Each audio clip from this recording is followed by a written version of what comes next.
Welcome to the Modern Cloister, where we cultivate deeper thinkers and worshipers through conversations about the Christian life, in the same spirit as the community conversations that took place during the Reformation at the Black Cloister, the former monastery and home of Martin Luther and his wife, Katharina von Bora. Today, we're excited to launch the first episode in our Month in Review series, and as we do so, we want to give you a quick overview of how these episodes are going to work. Each month, at the end of the month, we're going to discuss 4 to 5 items of interest that have been happening in the world and culture around us. The first 2 to 3 topics are going to be things that both of us have agreed upon are the top stories coming out of the month, either because they're things that Christians should know about or because there are things happening in the world that have significance and implications for how we should think about them and engage with those around us. For each of those, we're going to provide some basic details and facts about the stories in addition to doing our best to bring some insights that will be helpful to you. In addition to those, Kevin and I are each going to bring one story that has personally been of interest to us or has impacted us over the past month as two. And those can be large, small, serious, lighthearted, anything in between. So we're going to go ahead and jump in with our very first story, which Kevin and I have decided is this month's biggest story. And many of you who are listening are likely familiar with it. It's the spa shootings in Metro Atlanta. One of those, in fact, is just down the road from us where we are in the Metro Atlanta area, and so it has resonated a bit closer to home as it does feel like it's somewhat in our backyard on the national scale. So what happened? Many of you, as I said, are probably familiar, but just as a quick recap. So earlier this month, there was this 21-year-old man from Woodstock who shot and killed 8 people during 3 separate attacks on spas in the Metro Atlanta area. And 6 of those who were killed were Asian women. Now, this has happened in a time when there has been renewed attention to hate crimes against Asian Americans. And so as we enter this discussion, we're really going to talk about it from 2 vantage points. One, the racial implications, and then also the sexual implications and some of the purity culture. So Kevin, talk a little bit first about how we enter into this from a racial perspective and what that looks like and some of the trends that have been happening in the U.S. Yeah, I think in light of the attacks on Asians recently throughout the country, and it's not even, it's peaked recently. It's been going really for a year, specifically with the coronavirus and some people wanting to blame Chinese or Asians in general. I think it's a natural inclination. You want to have a blame, but obviously shooting some random people doesn't help with everything we've been through. And so what's interesting about this case, though, is he does not appear to be related in a, get out of our country, or you brought us the coronavirus, or we need to stop China. And to be sure, these are happening. There's some 1,000-something incidences over just the past month or two of those exact things. People taking blame, or Asians taking blame, and people blaming them and attacking them. Hate crimes, racial crimes, whatever they're called in different states, and or the jobs, the general animus between us and China right now. So you see this kind of outflowing from the coronavirus, from politics. This does not appear to be the case here. Granted, he said it had nothing to do with race, and I don't know. I don't take the word of someone who just went up and murdered 8 people one day as being very important. But, and I do think he's wrong, but I agree in his sense. I believe. I mean, more facts will come out. We'll know more about him soon. He said it had nothing to do with race. He was trying to stop himself from temptation. He was trying to avoid temptation. So that may not be related as explicitly to these other crimes.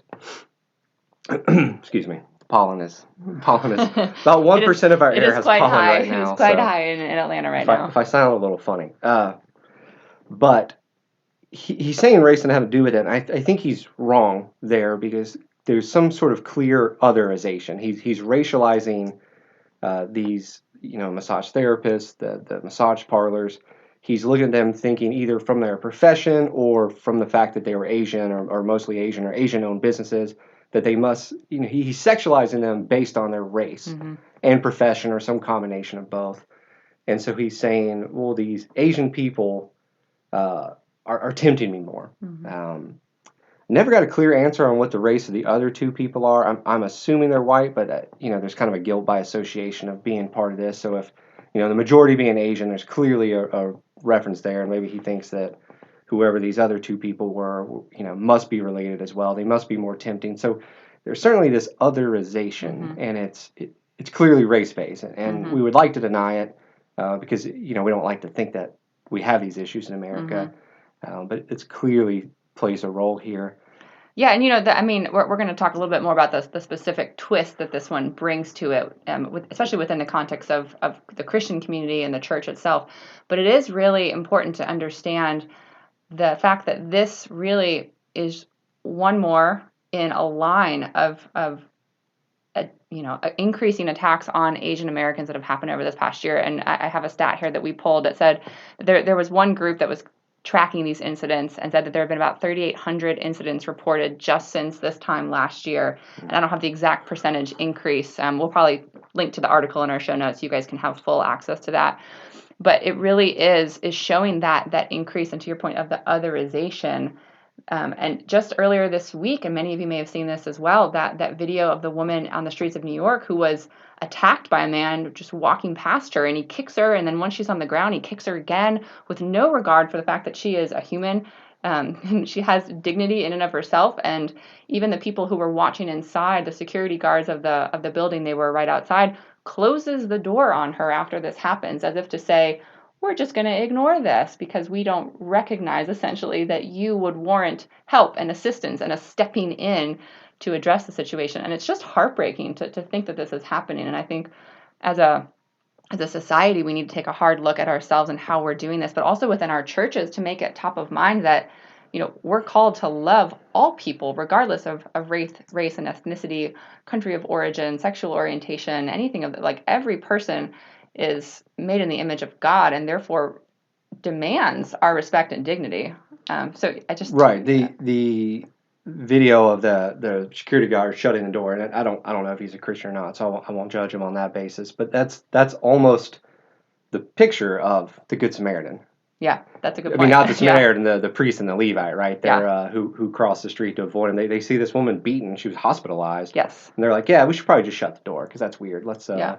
Let's leave her alone." And that's not really, in the whole racial discussion has gotten very polarized, and we try to avoid politics to some extent for some of these because we want to broaden out, and people get too bogged down. But caring for someone or caring about these attacks on Asians because they're Asian is not some sort of like Marxist conspiracy. This is just it's loving your neighbor, and it's acknowledging what's happened to them. And a friend of ours and resplendently bearded YouTuber Steve Heimler has a great video up. I think it came out last week on called "Stop Asian Hate," and his channel is called Retrospect. He's a historian, and he talks about the I don't know, just current events and kind of a historical nature of it, and then throws a little bit of a evangelical Christianity in there. So obviously that's something we appreciate and like, and we'll link to his video in this because he also pivots, which I think is something we want to, while acknowledging the clear racist undertones of this one, and then all the other clear attacks on Asians that are definitely happening. We do want to talk about the twist ending of this. Well, it's not the ending yet, but as the news was reporting on it, it seemed very clear hate crime type. It's a guy with a gun. He shoots Asians. People are mad at Asians, that sort of thing.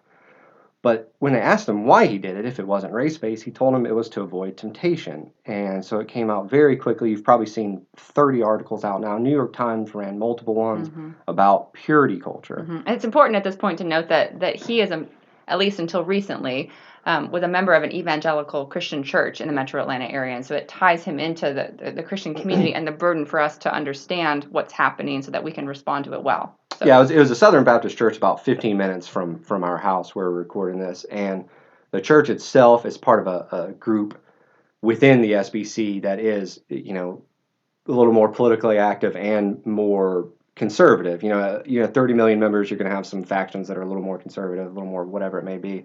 And so it is touching us. This is where this is where we live, and this is where, a lot of our listeners live. And, being on the conservative end of the spectrum, this purity culture, and we're not going to dive too deep into this. We'll link some of this. I saw a few pretty good articles on it. We'll put one or two up.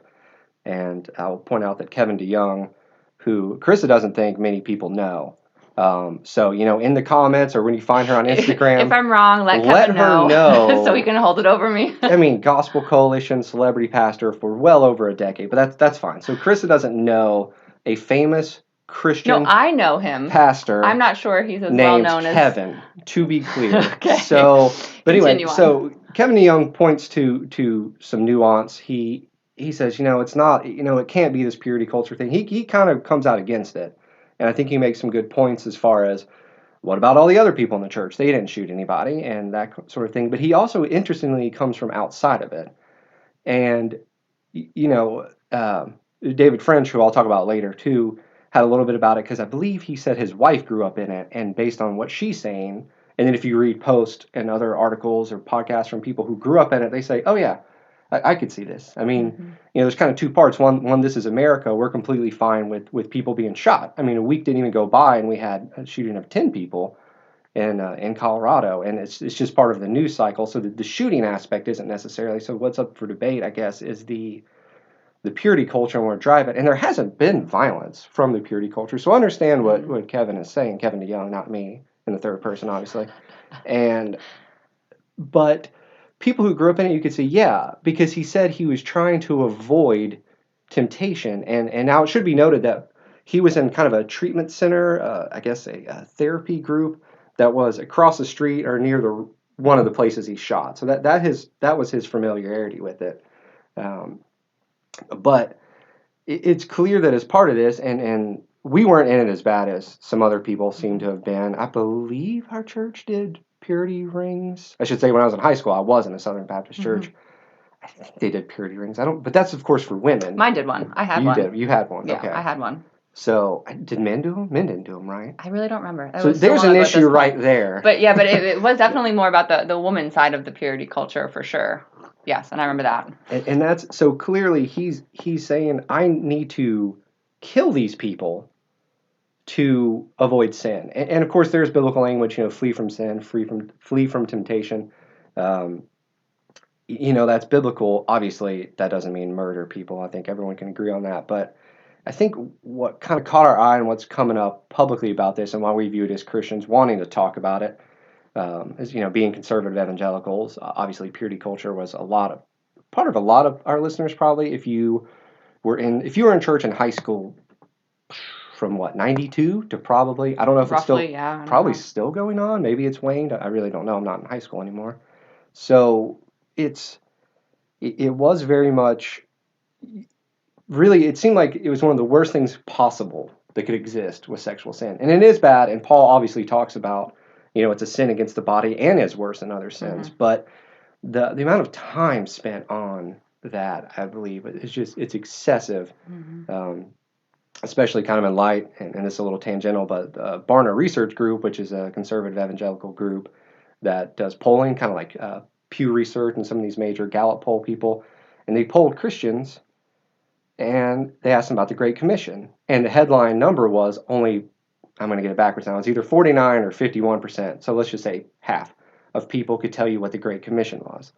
Well, when you dove into it and you saw the actual numbers, one of the numbers was, one of the answers, and I think it was like 10%, was, I don't know. Well, if you don't know whether you know what it is, you clearly don't know it. So if you broke down into it, it looked like only 17% of self-professed evangelicals know the Great Commission. Yeah. That is insane. Meanwhile, youth groups, not all of them, okay, to be clear, but many, and specifically what we're talking about today, are spending all this time on there's purity rings and apparently purity balls and father-daughter dances where they talk about purity.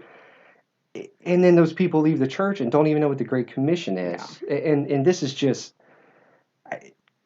Yeah, so as far as the whole point of bringing this story up is it's been hugely impactful in our culture. We've all likely seen the news. We've been impacted by it, have been wrestling with what we do with it as believers and as Christians and as the church as a whole. And where we come away with is really being mindful within our own families and within our own churches and how we teach and bring up those within the church and discipling. I mean, to the point you just made of placing our teaching upon things like the Great Commission first and orienting our church even in that simple of a direction, and speaking into that culture and being able to also place importance on that you are essentially responsible for your own sin, that others aren't in that culture, that it's not you are making me sin, therefore I will cause you harm, but taking a more personally responsible approach to that as well. And not, it kind of goes into that whole thing of otherizing, like it's always going to be someone else's fault and not your own. And I think that's prevalent in our culture as a whole. And it's showing up in some of these ways as this undercurrent of what's allowing these huge extreme manifestations of that gone awry like it is right now.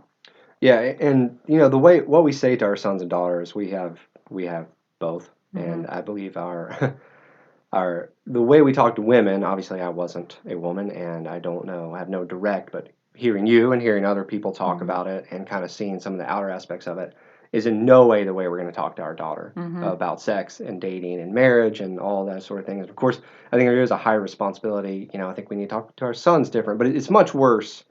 And on women and what they've kind of the way this kiss dating goodbye, late 90s, early 2000s. Oh yeah, I had like 3 or 4 of the books that some of you can probably think of in your head that we probably read or were told that we should read. And I remember very clearly being made to think at certain times that I was responsible for other people's temptation into sin, and was told such at different times throughout my life. And as a younger Christian and a younger woman in general, those are hard to take in and know what to do with.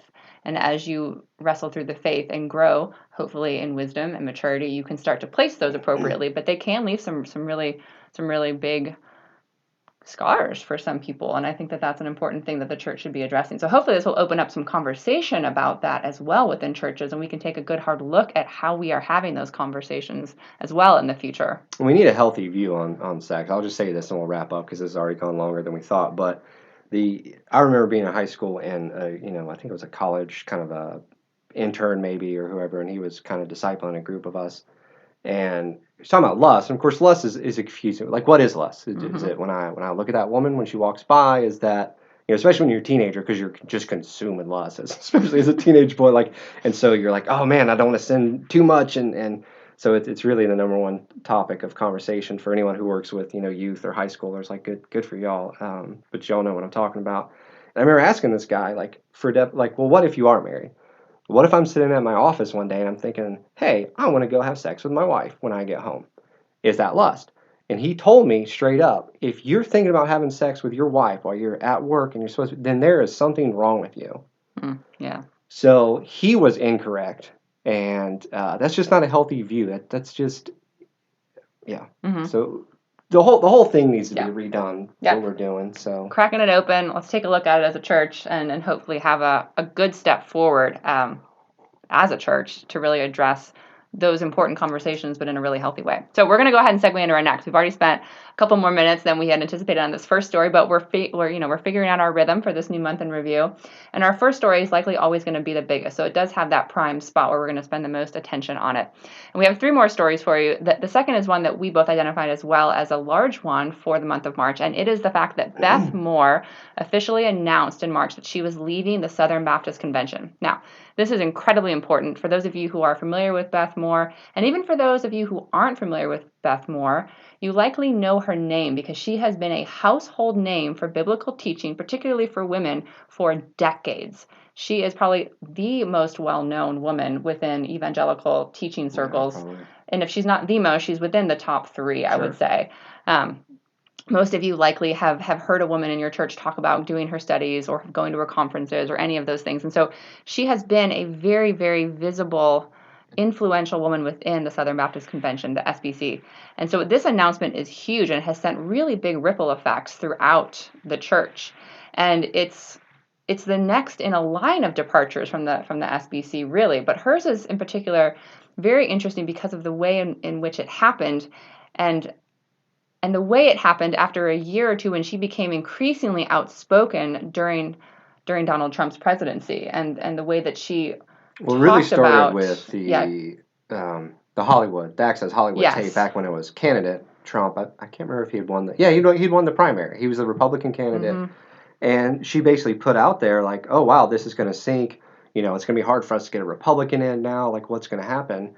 And kind of her dismay, especially in light of the way Bill Clinton was rightly criticized by evangelicals. Some of the same ones turned and said, well, it's okay. Mm-hmm. And she kind of spoke out and said, no, this isn't okay. Like, this is not the kind of language you would want to use.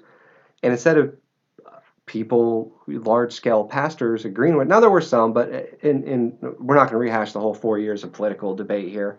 But a lot of people said, well, it's okay. Mm-hmm. And she was attacked for it. And it brought her a lot of prominence because she kind of fought back. I think, some of the bigger outlets, New York Times and Time Magazine, I think, had her on the cover. So she got a lot of attention for pushing back on this as I guess, I don't know if she ever even stated she was a never Trumper. She just said, look, this man is morally unfit. Mm-hmm. And, there were famous never Trumpers like Russell Moore, the head of the ERLC, a Christian lobbyist group. You've probably heard of him, hopefully. No relation. He has a great article, or I guess it's just his letter, but he talks about her and part of it. And he points out that this isn't a heresy thing. She didn't turn against Christian teaching, biblical teaching about, sex or transgenderism.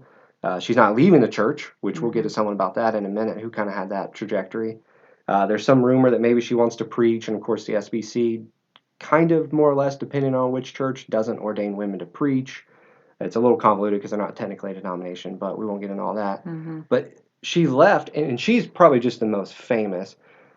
They have been losing multiple, dozens and dozens of full, black churches, churches led by black pastors that are members of the Southern Baptists, which is a crazy thing to think about anyway, just because of the origins of the Southern Baptists and how they've been able to keep that. Now, I think that there were so many black churches, and they have just been like, look, guys, you have fully embraced Trump. And that's fine. Vote Trump, vote Republican, vote Democrat, vote whoever else. There's whatever, all the other third parties that don't matter because of our system.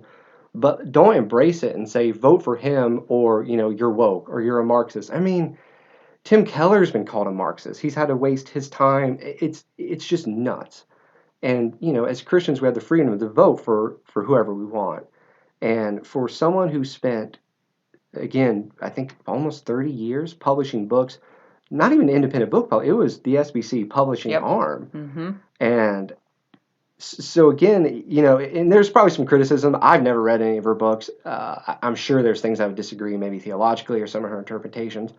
But if this was a theological issue, a biblical issue, it would have come up sometime over the past couple of decades. This is truly us having the politics. We're allowing politics to divide us, to push people out of the church.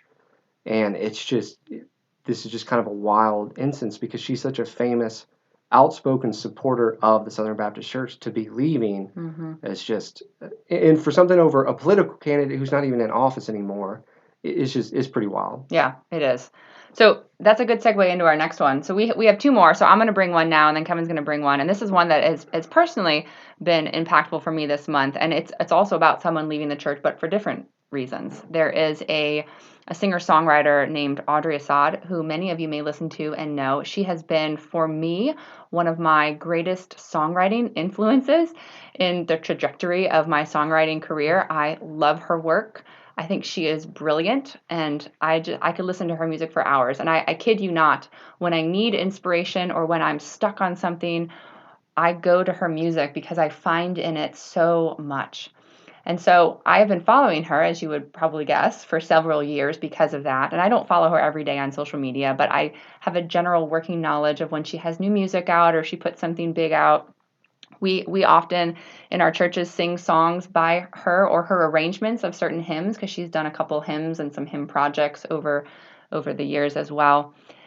And so earlier in March, she made a formal announcement on her social media accounts that she was no longer a practicing Christian, which was really, in some ways, not entirely surprising because over the past couple of years, the way she had been talking about certain things, you may have guessed that she was headed that direction. She talked openly about struggles and wrestling through faith and doubts. She was a practicing Catholic.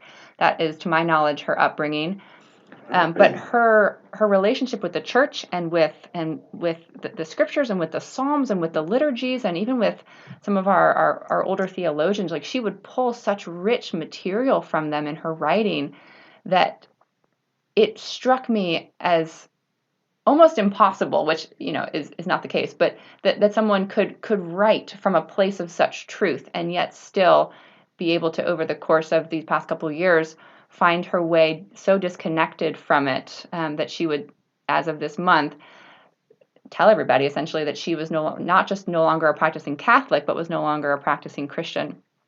And isn't so much in the sense of, I've just stopped all religion. She is actually starting to now promote this more New Age spiritual healing and hosting different things along these lines for women, talking about things like there is no hell. And so it's this freeing thought of don't imprison yourself in a hell on earth, because there really isn't a hell afterward. And going down a path that is, quite obviously it's not biblical, but she has such a following that there is a sadness and a lament in my heart, because I know of what she has provided and what she has been to so many. And so for me, it's been something that I've struggled with, and putting those two things together. And so when I was thinking of what does a month in review for me look like, it is basically thinking through what my relationship with this artist now looks like for someone I have looked up to. And so, as you can probably imagine, on social media, she shares this and she gets a huge range of responses. There are people who are like, yes, go you, this is your truth, and you just speak it and live it and don't apologize. And then there are people who are condemning her to hell and saying, I can't believe you, and all these things. And of course, neither one of those are good places to land. But there are these, of course, these middle voices that have been gracious and thanking her for what she has provided to the church community, and who I believe will continue to listen to the music that does uplift them and provide truth, and to pray for her along the way too. Because anytime a brother or sister falls away from the faith, our primary call is to pray for them and over them, and to hope and pray for them to be drawn back in to the love of Christ. And so that's been this place where I've been personally sitting in that. And I haven't in any way decided to stop listening to her music. I think that would be, an incorrect decision, because I also listen to many non-Christian artists, and I have no problem listening to any of them. But it does make it a slightly different relationship, because so much of her music is infused with this rich Christian theology and these biblical pieces of it. And so it's just been interesting for me to grieve that, and to hope and to pray for that, and someone that I've really looked up to. And so I share that because many of you may know her, and I would encourage you, if you do follow her, to continue listening to her, but to also be mindful of this situation. And I guess as she writes new material, it's important to understand that she is writing from a different place as well. But it's just one of those things that's been on my heart to share, because it's been hugely impactful to me. So yeah, that's always tough to see. I know I had a few childhood, they were never worship leaders or things like this, but they were broadly Christian, and then you hear them years later and they talk about their spiritual journey that they're on, and it's always like, oh, okay, well that's too bad. And you pray for them, you hope they come back, and yeah, that's too bad. Yeah. All right, well, over to you. What's your story for this month? All right, another person I'm supposed to introduce, because Krista says y'all don't know who they are, is David French, who has the awesomely named letter, The French Press. So he's a conservative evangelical writer. I think he speaks often about politics. Again, it's hard to know, because that's all anyone's talked about for the past 4 years.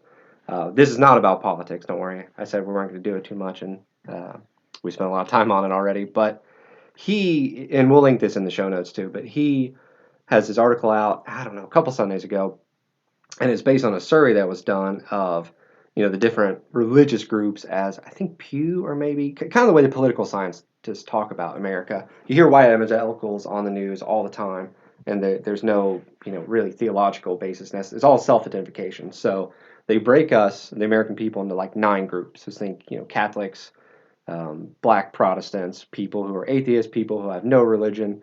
And so they polled all of them about getting the vaccine, and white evangelicals were the least likely to say they could get it. And that's fairly shocking. Again, I think that has some infusion from the politics. But generally, evangelicals have not been an anti-vax group. Anti-vax is usually like in that 3% range, just across the spectrum. You're super conservative, you're super liberal, you don't know how to read correctly. Those are the type of people that say, I'm going to avoid a vaccine because I've read something on Facebook, and just because you're a doctor doesn't mean anything. So it was really odd to see, because it was a huge gap. And I think in a few years from now, maybe 4 or 5 years, and I don't think this is long lasting. I think this is specifically about the coronavirus vaccine. which I'm happy to say Chris and I actually both got ours yesterday. So We did. My arm is sore right now, but other than that, feeling good, which is nice. The second question they asked though was about what are your concerns for other people. So it takes the onus of getting the vaccine. Like, are you afraid of getting the virus first? Are you afraid of the vaccine? Those sort of things, and just changes the question and says, how important is it to you to protect other people in the community? And white evangelicals were the only group to be under 50%. We were the least likely group. So, for instance, our black Protestant brothers were, I believe, either them or Hispanic Catholics. We're up there in the high 70s or low 80s, right? Because, I mean, this is loving your neighbor. Mm-hmm. So maybe you're not worried about getting, I'm personally not very worried about getting coronavirus. I'm young, I'm healthy, I've been wearing a mask, I go to work every day. I feel like I've learned how to live with it. But you can still spread it, you can still hurt mm-hmm. people. So the second part of the question is, how concerned are you about other people? Yep. And it was just so disheartening to see that we're the only people below, so less than half of us are saying, yeah, I don't care about that. But that's not the call Christ gives us.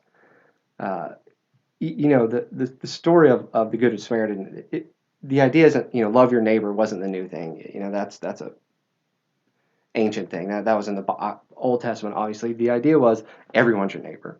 Mm-hmm. Any other person made in God's image is your neighbor, and you owe it to them to take care of them mm-hmm. and love them.